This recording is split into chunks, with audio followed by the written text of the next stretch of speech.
The frigid grip of winter had seized the small town of Harrow Hill, a place nestled amidst snow-covered forests and isolated from the rest of the world. On the darkest night of the year, the townsfolk huddled in their homes, taking refuge from the biting cold that seemed to seep into their very souls.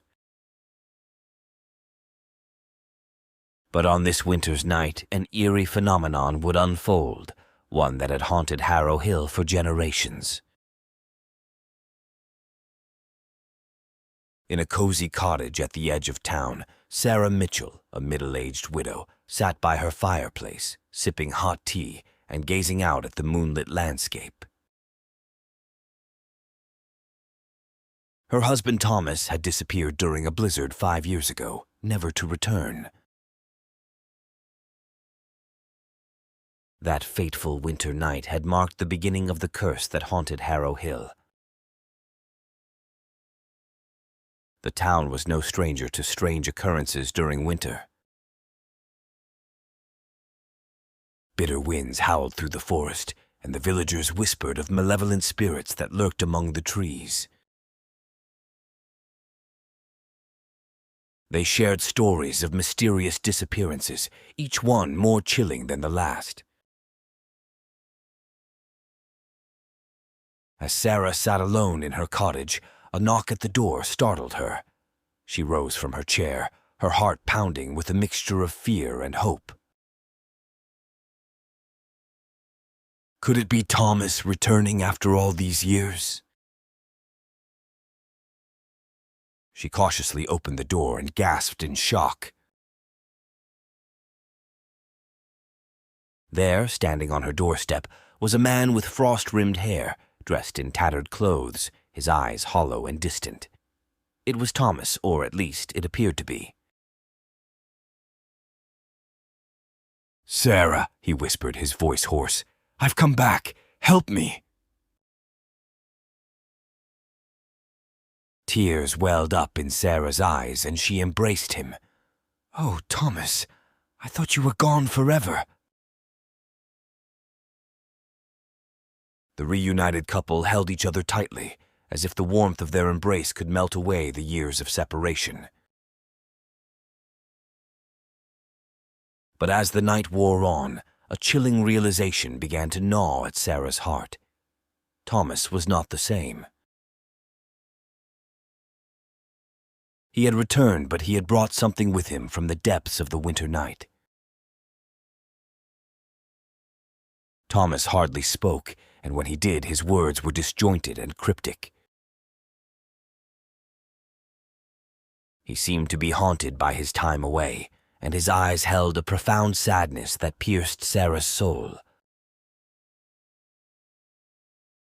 She tried to understand, to piece together the fragments of his memories, but he could only mutter about a dark presence in the forest. That night, as they lay in bed, Sarah heard strange noises outside. The wind carried whispers that seemed to beckon her into the cold embrace of the night. She glanced at the window, and there, in the pale moonlight, she saw shadowy figures moving among the trees. The following morning, Thomas was gone. Sarah searched every inch of their cottage, but he had vanished without a trace, leaving behind only a chilling sense of emptiness. The townsfolk were quick to offer their condolences, for they too had experienced the enigmatic disappearances that haunted Harrow Hill. Determined to uncover the truth, Sarah embarked on a quest to unravel the mysteries of the winter night and find her husband. She knew that the forest held the key, and despite the fear that gnawed at her heart, she ventured into the frozen wilderness. The forest was a desolate place, its trees cloaked in snow, and the silence was as heavy as the darkness. Sarah felt as though the very air was thick with dread, and she knew that she was being watched by unseen eyes. As she ventured deeper into the forest, the temperature dropped, and the world around her seemed to twist and distort. Trees took on grotesque forms, and the moon hung in the sky like a pale, unblinking eye. Sarah's breath turned to mist, and the world felt like a nightmare. She stumbled upon a clearing, and there, beneath a gnarled tree, she found a collection of tattered clothing, as though someone had been undressed by the winter itself. Among the clothing, she discovered a tattered diary, its pages filled with the ramblings of a man who had lost his way. The diary spoke of a malevolent presence that lurked in the forest, a darkness that fed on the despair of those who had been lost to the winter night.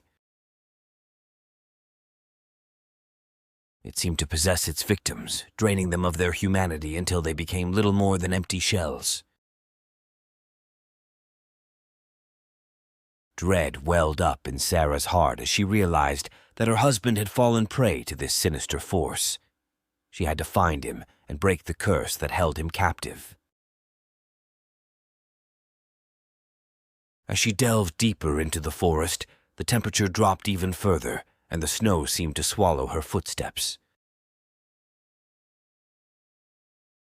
She could feel the presence of the malevolent force drawing closer, its icy fingers reaching out to touch her soul.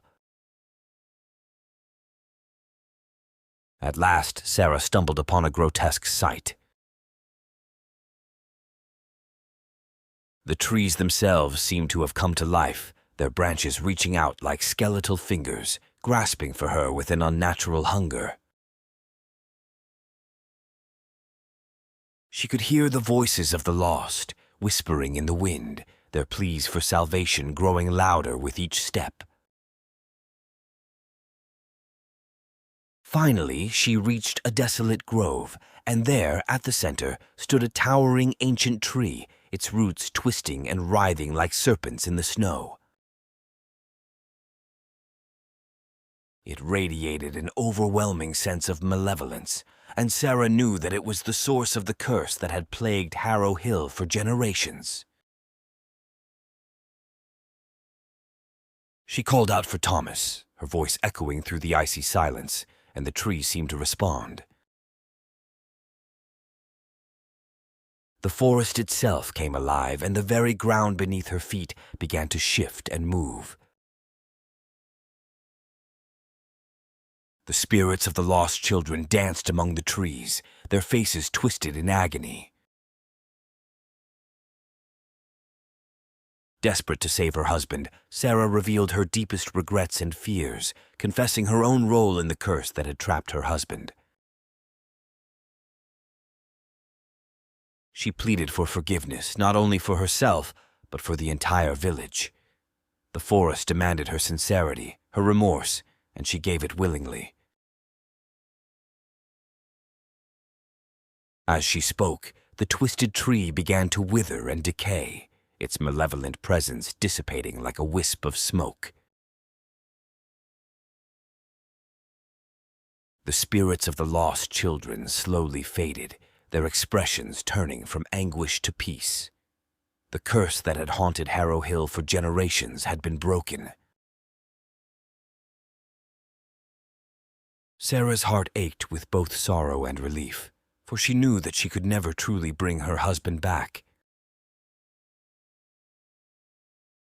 The forest had claimed him, and he was now a part of the winter night that had taken so many before him. As she made her way back to Harrow Hill, the town had changed. The curse had been lifted, and the villagers celebrated their newfound freedom with a grand feast. The stories and legends of the winter night would persist, but now they held a different meaning, a reminder of the darkness that could lurk within the human heart and the enduring power of love and forgiveness.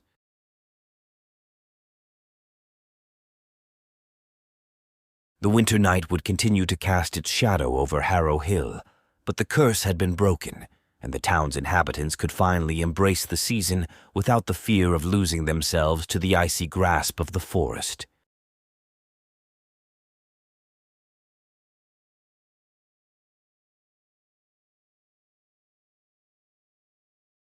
For more scary horror stories, please subscribe.